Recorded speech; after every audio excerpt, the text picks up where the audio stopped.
The Bangladesh community in Bahrain is extensive, and according to Bangladesh Foreign Minister Abul Hassan Mahmood, he realised that it's been a long time since a Bangladesh Foreign Minister had paid a friendly visit to the island, so it was time. Plus, by mutual invitation, saw the Foreign Minister meet up with his government counterparts and dignitaries to sign further agreements and discuss bilateral relations. A hectic schedule to say the least, and media were informed of tight, very short windows if they wanted interviews. So Who Does What.tv teamed up with Bahrain this month once more, and were kindly given a private session, which was supposed to last just a couple of minutes. However, His Excellency Abul Hassan Mahmood is one of the most accommodating politicians we've ever had the privilege to chat to, and time just rolled on. Before Liz O'Reilly and George Middleton got down to business, the chat was extremely cordial and open. Even football was casually discussed, before Liz opened proceedings by asking His Excellency about his visit. We have more than 150,000 workers from Bangladesh. We also have a number of professionals working here. So at the people level and at the government level, it has been an excellent relationship. So we, like all relationships, we have to nurture the relationship and take it forward. So that's what I have come to do. And we are delighted that today I had meetings starting with His Royal Highness the Prime Minister, followed by we started off with the Finance Minister. We signed 2 agreements, one on protection of investment between the 2 countries and the other on avoidance of double taxation. And then met the Foreign Minister. We signed a very important agreement which is for starting the Foreign Office consultations between the 2 countries. You know, that gives a framework. This is a modern innovation, and we can discuss almost anything, you know, between the 2 countries. So we have such arrangement with many countries, many of our friendly countries.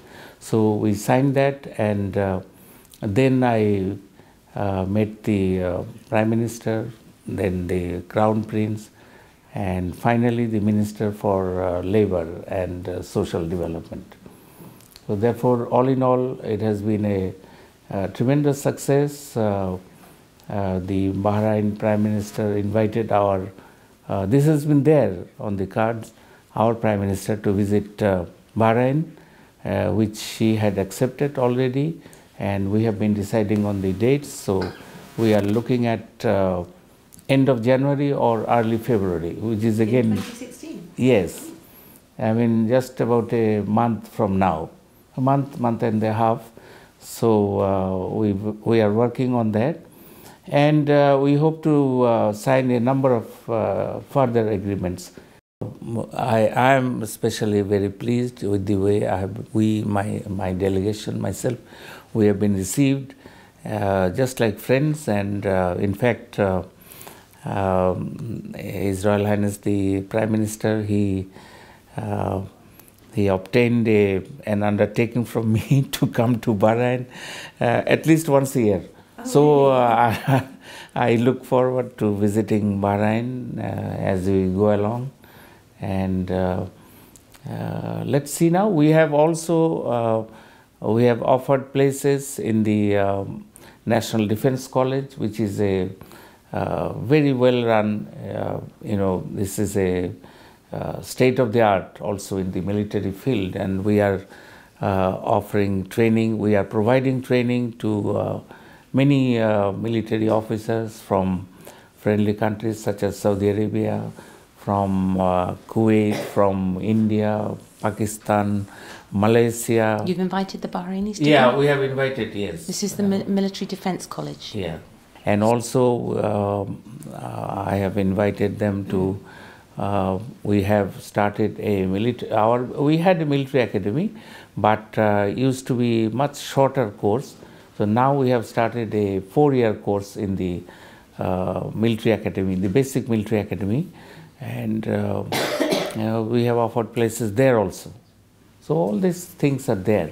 And in addition, our military, they have started an excellent University of Professionals, then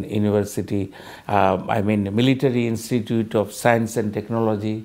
So these are all, we are offering places to our friends around the area and the world. How will those affect the everyday Bangladeshi, and particularly the Bangladeshis working in Bahrain? In fact, in the whole area, Bahrain seems to be a model in respect of the working conditions for such workers. So we are hoping to improve that also, the conditions further. These workers are making a contribution to the development process in Bahrain, as also to the development process in Bangladesh itself. So therefore it's a two-way street, and it's a win-win situation. This is what we would like to follow.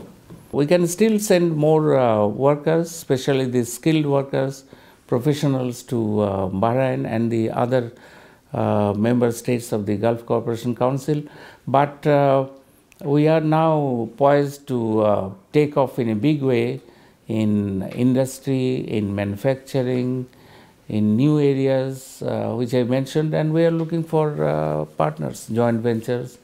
So therefore these agreements are needed for the protection of investment and also for avoidance of double taxation. So in that context, these agreements are very important. When you say the avoidance of double taxation, that would be corporation tax for people that are investing? Yes, yeah, for the businesses especially, yeah. And also for professionals, corporate sector, private sector, all kinds. Bangladesh produces a number of items which we export to many countries in the world, to the United States, which is our single largest export destination, to United Kingdom, which is the second largest, closely followed by Germany. If you take the European Union as a group, then European Union is the largest export destination of many of our products, starting with the garments, and then ready-made garments, and followed by products like pharmaceuticals. We have just entered the US market for pharmaceuticals. We have started to export to Saudi Arabia, to many others in the Gulf, and the European Union. And we are a big player now in the pharmaceutical field. And then we traditionally we are exporter of shrimps, many agricultural products, fruit processing industry is coming up in Bangladesh. We have set up plants in India, and we propose to have some joint ventures with many countries. The Japanese private sector is coming in to Bangladesh in a big way. The Chinese are coming in, the Indians are coming in, the Koreans are already there, they are further strengthening. The leather goods manufacturers in Italy, especially the shoes, they are going to relocate some of their industries to Bangladesh. We have set up special economic zones for Japan, for China, for India, for Korea, and we are going to set up about 100 special economic zones all over the country. So we are taking off in a big way right now. For the last 6 years, we have been having a growth rate of more than 6% annually, and during the past financial year, we follow the July to June financial year, we posted a growth rate of 6.5%, and during the current year, which started in July 2015, we are hoping to reach 7%. And just 2-3 days ago, the Senior Vice President and Chief Economist of the World Bank, Dr. Kaushik Boshu, who is also a Bengali incidentally, so he visited Bangladesh, and he said that if we maintain the present rate, then in 2-3 years' time we will be reaching 8% per annum. So he was very optimistic about the way Bangladesh is progressing in many of the social sectors, like health, like empowerment of women, primary education, secondary education, Bangladesh has overtaken many of our neighboring countries, including India, and especially maternal health, child health. In these fields, Bangladesh has become a role model, not only for for our immediate neighborhood, but for the developing countries as well as for the rest of the world, including developed countries. Sheikh Hasina has started a concept of community clinics for the people in the rural areas. So that has been a tremendous success. We are, we are trying to update the services, improve the services further as time goes on. So all these things are there. We have, in the meantime, we have also diversified our products. We have become an exporter of medium-sized ocean-going vessels, ships. So Bangladesh has become a shipbuilder also. Okay. Yeah, we have started with exports of such ships to Germany, Sweden, Denmark, New Zealand. Now we have received orders from Kenya in Africa and so on. Also from India. We have already supplied ships to India as well. We are going to launch our first satellite by the French. We have given this contract to the French company, Thales. And we are building a nuclear power plant in cooperation with the Russians. They are building it, and we'll need more such plants. We are looking at and the French, they seem to have a lot of expertise in that area. So let's see, a lot of things are going on in Bangladesh. Your own development in Bangladesh taking off, is there any likelihood that we'll lose some of our workers from Bahrain? They're all going to rush back? Because it sounds like there's going to be a lot of jobs for them at home. Yes, quite right. Difficult to say, but remains to be seen, because it's getting more and more difficult. You have raised a interesting question. You are very right, because now there is a shortage of labor. Who could have thought in Bangladesh, like in the agriculture sector, and we are going in for mechanization of agriculture. For harvesting, we are using harvesters. So these are smaller, not like the huge machines you see in the US or in Western Europe. But these are smaller machines, and then because of the the plot sizes are very small in most of the country, except in the north, the area I come from, and that's the granary of Bangladesh. We not only were self-sufficient in food grains, but during the last 5 years or 6 years, we also have started exporting some rice. We exported to Sri Lanka 25,000 tons. We are going to export another 25,000 tons to Syria. When Nepal had a very severe earthquake just recently, few months ago, they had run short of rice, and they had approached us if we can help. Prime Minister Sheikh Hasina, sent 10,000 tons of rice as a gift of the people of Bangladesh. There have been a spate of attacks on journalists in Bangladesh with bloggers and writers. Spate, I will not call it spate, but these are stray incidents, one or two, everywhere in every country is having such things. But we have brought the situation is very much under control of the government, and the people don't want it. We are going through the month of December we call it the month of victory, and on 16th of December last, we celebrated the Victory Day, on which Bahrain's National Day as well. As well. Yes, that's right. So we had to fight for our independence, and we won the independence. We call it Liberation Day. So on the 16th of December, and therefore, the people who are doing those things, the fundamentalist or the violent extremists, especially belonging to the Jamaat-e-Islami party. And they have many faces. They have, they call them by different names, but they are the same. And they don't believe in the democratic process, or the democracy means that the power belongs to the people, the sovereignty belongs to the people, but they don't believe in that. You see, that's the problem.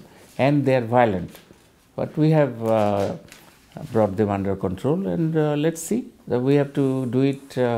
This is a continuous process, like in every country, Minister, the recent climate summit in Paris, what effect do you think this has had on Bangladesh itself? Bangladesh is one of the most vulnerable countries.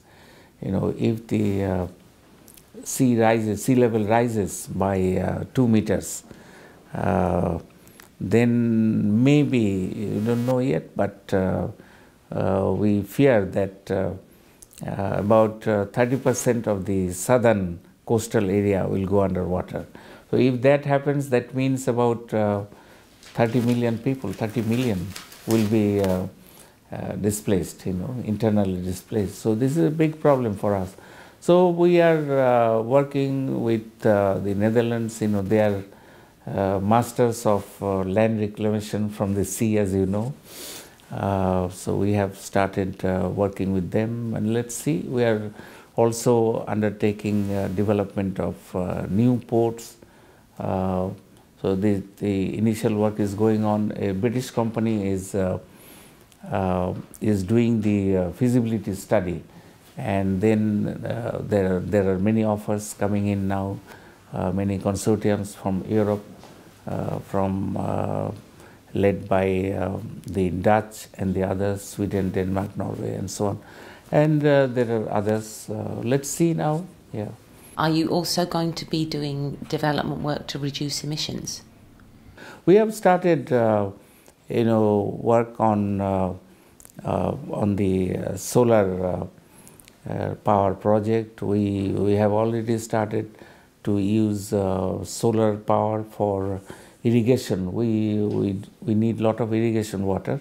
So right now we have been using electricity for, and that electricity is produced mainly by coal and gas. Mm-hmm. So we are changing over to solar power or solar irrigation, and also in the we have many inland islands, which are in the river islands inside the country, and then we have offshore islands in the Bay of Bengal, also in the sea. So in many of these islands, both inland and in the sea, we are setting up solar power. These are, as we call them, these are solar home systems. In other words, these are for the people living there, mm-hmm. for each family living there. We are using solar power for schools, for hospitals, all kinds of things. Yeah. Thank you, sir.